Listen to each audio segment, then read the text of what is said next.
Hey guys, welcome back to the second part of the Greenskin update overhaul preview.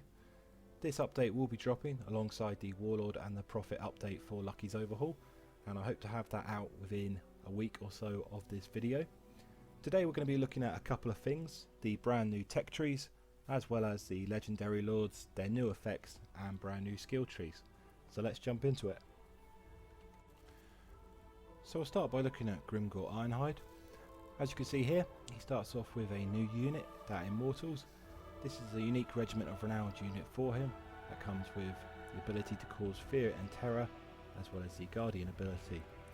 If lost in the campaign, this unit will be lost for good, so best take good care of it. In terms of his campaign changes, Grimgor gets an extra +1 public order faction wide, and he also has a new effect, which is that he will grow in size and strength throughout the campaign. So what I mean by this is, if you have a look at the skill tree here, you'll see he's got a unique top line on his yellow skills. This is called Bigger is Better, and what this does is it increases his hit points, weapon strength and speed. In addition to this, it will also literally make him grow bigger on the battle map. So as you can see here, this is how he starts, and then by the time he gets up to level 4, he's slightly bigger than a troll. Unlike standard Greenskin Lords who have new subtypes available, Legendary Lords instead simply get to make some choices between a bunch of unique skills. I've added over 30 of these to the campaign, so you can choose from the likes of Weird Shrooms, which provides Grimgor with healing, or Grimgor's Orders, which lower the construction cost for all military recruitment buildings in every province. Now we've had a look at Grimgor, let's have a look at Azag. So Azag's had some slight improvements to his campaign effects, increase to research rate, construction cost reduction, income from sacking settlements, and most notably an extra +30 for his diplomatic relations with the vampire counts. His most interesting feature now though is his Crown of Nagash quest completion line. For those who remember, in vanilla he basically gets the Law of Death and a few magic boosters, but ultimately it's not particularly interesting. Now, once you've completed the quest line, you'll first of all get an extra 5% ward save for all your units. You'll then get an ability to summon Calm Race to the battlefield, and then you get to choose for your first Law of Magic. So rather than simply assigning you the Law of Death, you can actually choose. And here you can choose from the Dark Magic, Death, Vampires, or the Law of Shadows. And once you've chosen that, it becomes a trait, which then assigns those spells to the character. Then you've got Arcane Master, that's just Arcane Conduit, as well as some reductions to Winds of Magic and cooldown. And then you get to make your second law choice. And from here, you can choose from the Law of Fire, the Law of Metal, Law of Heavens, or the Law of Beasts. So overall, Azag will gain access to 2 Laws of Magic, and you have quite a bit of choice in terms of which ones you want to go for. Finally, you get the Secrets of Nagash, which is a unique Vortex spell for Azag, and it is pretty strong. So overall, he's got some significant improvements and some good interesting choices here as well. So now let's take a look at Wurzag. So for Wurzag, there are a few new things to note. Firstly, he is now a fully fledged Savage Orc, so he gains access to the Savage Orc roster. And by the way, all Savage Orcs now gain access to this roster. Before they could only go up to tier 3, they can now go up to tier 5, which means they can gain access to all the artillery, monsters, and generally the shared units. In terms of his things that are unique to him, he's got a Savage Orc Giant called Gotrak, more powerful than a regular Giant, coming with that 25% physical resistance. Like the Immortals, if you lose him in the campaign, he is lost for good. He also has a unique effect in which he has no construction cost for his Savage Orc camp buildings. This is his main building chain for providing them access to the Savage Orc infantry, so not having to pay any teeth to build these up means that you can spam these in provinces and provide him with a really solid Savage Orc roster. As for his campaign tree, he gets a number of choices like the regular orcs. His unique top line does provide him with a number of buffs for his provinces, and eventually a very large leadership buff as well. So now let's take a look at Skarsnik, and then we'll run through the tech trees. So for Skarsnik, not a huge number of changes. He does get a new unit called Brocco's Bouncers, who are Night Goblin Squidhoppers. They are much more heavily armoured than regular Squidhoppers and come with a much higher weapon strength, so really give him that early boost in the campaign. In terms of his new effects, it's actually simply an improvement on an existing one. So in vanilla, Skarsnik conquers Carrick 8 peaks and he gets a new unique building, and these buildings provide him with significant buffs to his forces, but most importantly they do unlock the Orc recruitment. Now the trouble with that was you could only unlock the Orcs to be recruited from Carrick 8 peaks, so if you wanted to recruit them anywhere else in the map you had to use global. As a result, it wasn't as good as it could have been. The change I've made to this is so that when you capture that Carrick 8 peak building, you'll gain access to a tech. That tech will then unlock the recruitment of all the Orc units, and then in any major settlement you can build this barracks up to level 4 and 5 and gain access to all of the Orc units from here. This will allow you to recruit them from pretty much any province in the campaign and make it much more viable. In addition to that, you will also unlock all of the Orc technologies, meaning that they'll still be powerful enough to compete in the late game. So in terms of his skill tree, he has a number of quests designed to get him 2 Carrick 8 peaks, movement range, weapon strength against the races you're going to fight along the way, ambush success chance, and finally an extra plus 100 experience per turn. In addition to this, he gets some cool choices, extra use for tricksy traps, artillery, leadership, or nasty skulkers gaining a new contact effect, and so on and so forth. So now I'm going to show you the tech tree, and it'll be a good place to start here since Skarsnik has some unique techs to show you as well. So here is the new tech tree in all its glory. As you can see, I've completely got rid of the vanilla tech tree and made one from scratch because apparently I am a sadist. I hope you guys like this tech tree. It took me a long time to make and I think it does offer some significant improvements on the vanilla one. And what we'll do is we'll run through it section by section so you can get an idea of what kind of tech you're going to want to buy.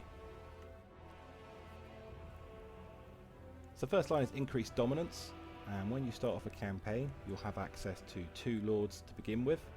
If you want to recruit more lords you need to take this line, and this will increase your army capacity. For the goblin tribes it's +2, for the orcs and savage orcs it's +1.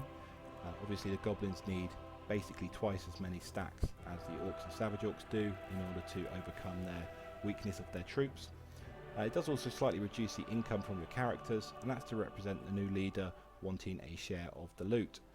So as you go up, this increases in cost and then finally gets very expensive towards the end, but by that point in the campaign you should be bringing in quite a lot of teeth per turn. So firstly we'll run through the shared technology. So these are the tech trees that are available regardless of which subculture you're playing as, and that's the Fire Up the Forge, the Runts and the Good Stuff lines. Fire Up the Forge increases the weapon strength of all of your infantry units. It also allows you to recruit an extra 2 siege towers per siege item, so that means you can get 4 per each one that you recruit on the campaign map. And there's also improved wheels, which I felt was necessary since you're going to want to spend most of your time not in forced march stance in order to get into raiding camp at the end of the turn. For the Runts, as you would expect, this provides bonuses to your basic uncapped goblin units, so some armor and leadership for your stickers, stabbers and archers, charge bonus for wolf riders, armor for chariots, bonus versus infantry for chariots, and finally an interesting one called Not Worth the Teeth. Now what this actually does is it makes all of those basic goblin units free, and this is useful if you're in a position in the campaign where you've lost your armies, you haven't got any teeth in the bank and you need to get a new army up ASAP. You can take this tech and it basically acts as a safeguard. For the Good Stuff, this unlocks recruitment technology for your monsters and your artillery. So you can get enhanced regeneration for your trolls, tough skin, so missile resistance for giants, some weapon strength for feral wyverns, and some range reload time reduction for your artillery, and some additional ammunition for your goblin doom divers. Now depending on which subculture you are, the next few tech lines will vary. As we are playing as the goblins here, we'll gain access to the forest goblins, the night goblins and the goblin elite. So for the forest goblins first, you've got Stalkers, and that provides your Forest Goblin infantry with the Stalk attribute. Bear in mind they already have the Vanguard and Strider, so with this they will be a very mobile hidden force. You then get Forest Fighters, and this is a unique ability for Forest Goblin infantry, and when they're in a forest this will provide them with a big bonus to their melee attack, physical resistance and their speed. So drawing enemy units into an ambush in a forest is actually a really good tactic for them. They've also got an expensive one here called Cover Our Retreat. This is really cool. What this does is it means that when the Goblin infantry retreat, a small unit of spider hatchlings will spawn in their place. They don't do much damage and they won't last very long at all, but what they will do is buy your goblins time to get out of range and either regroup or get off the field safely. You've then got Horrifying, which provides Forest Goblin Spider Riders with the Cause Terror attribute, Hardened Carapace, some extra armour for them, and lastly the Web Lobber, which is a unique ability for the Arachnarok Spider, and that fires an immobilising web. Very useful for pinning down units that either you don't want to get away or you don't want to get into combat at all. Next up we've got the Night Goblins, and the Night Goblins get some really fun tech. Firstly you've got Fungus Spear. This is kind of essential if you're planning on fielding a larger number of Night Goblin infantry, and this provides them with an ability, so when their leadership drops below 50%, it's either that or it's when they're wavering, I can't quite remember, but anyway, they get a huge damage bonus, 25%, 10 melee attack, but most importantly they will become unbreakable, and that will last for 60 seconds.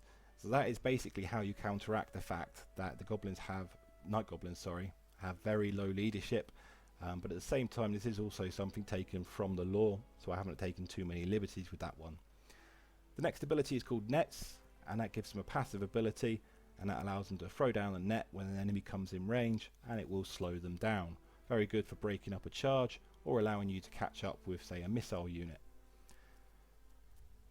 Then you've got the Fanatics. Now obviously in vanilla the Night Goblin Fanatics are treated as a completely separate unit. I never really liked that. I much prefer this, which is basically unlock, quite expensive at 10,000 teeth, but this will give all Night Goblin infantry the Spinning Loons ability, allowing them to launch Fanatics. Now this will allow each of them to launch 2 Fanatics, and they still have that extremely random direction, and basically they can deal quite a bit of damage, especially since 2 armoured units, but it's not too overpowered because obviously all of the Night Goblin infantry are going to have them. Then you've got Prodom, so some armor piercing damage for squigs, some extra charge bonus, and finally a recruitment duration reduction, and that gives -1 for all squig units. Last chain here is the Goblin Elite, and this will provide some bonuses for the Stalkers, some extra physical resistance, and for the Hill Goblins they gain the attribute Encourages, really good for your Night Goblin infantry, and finally we faced Worst, which makes your Hill Goblins very hard to break, giving them immune to psychology and a large leadership buff. Finally, this is only for Skarsnik. As I mentioned earlier, when he gets that Carrack 8-bit building, he can unlock this tech. That will then gain him access to all of the Orc units, and then you can gain access to the Orc technologies, which we'll take a look at now since they're here. So for the Orc boys, you get armor rending contact effect, so that's -15% armor, so pretty good for allowing your Orc boys to take on more heavily armored opponents. You then get Boar Breeding, which gives all your boar units the perfect vigor attribute. Boars are quite a weak unit. They're not terrible in this overhaul, but they're not exactly up to top tier cavalry, so having perfect vigor is definitely going to give them a good helping hand. Then you've got Enforcers, which is a really useful ability. So as I mentioned in my last video, all Orc basic units will now have Rampage as standard. There is a Lord ability that's also on War Bosses and Big Bosses that will provide a way to counteract that Rampage, but this tech here will provide all big guns with a passive ability that will disable Rampage within a 75 meter radius. So if you take this and you get a few big gun units spaced out amongst your lines, Rampage will no longer be much of an issue. You've then got the Biggest and Hardest ability, so this provides an additional ability for big guns that basically increases their weapon damage and their melee attack, so overall they will become extremely dangerous. Then you've got Finest Steel, and that provides all your Black Orc units with the Armor Sundering contact effect, which is minus 30% armor. And finally, Let 'em Get Closer, and that provides your Orc Araboy units with a passive ability called Heavy Shot. And so when the enemy comes within 75 meters, this provides an extra 25% missile damage. So with that done, we don't really need to look at the Orc tech line. It will contain obviously the Orcs, as well as the Night Goblins, and all of these shared units here. So we'll just take a quick look at the Savage Orcs. So Savage Orcs will gain access to those shared units, as well as the Forest Goblin buffs. In addition to this, they get their own line here. Most of these skills are the same as for the regular Orcs. The two different ones are the Savage Orc Knock 'em Out ability, and that provides the Savage Orc choppers and stickers with the stunned contact effect, which lowers enemy melee damage. And they also get Loudest Drums instead of a Black Orc tech, and that reduces the recruitment for all Big 'Un and Big 'Un Boar units by 1 turn. Well, that's everything guys. I hope you've enjoyed this preview video today. The Greenskin Overhaul update will be dropping along with the new DLC update, hopefully within the next 4 to 5 days. Stay tuned to my Patreon page for an exact release date, and feel free to jump on our Discord channel. It's always very active, especially around DLC time. I'm Lucky Spade. I hope you've enjoyed, and I'll see you next time. Bye.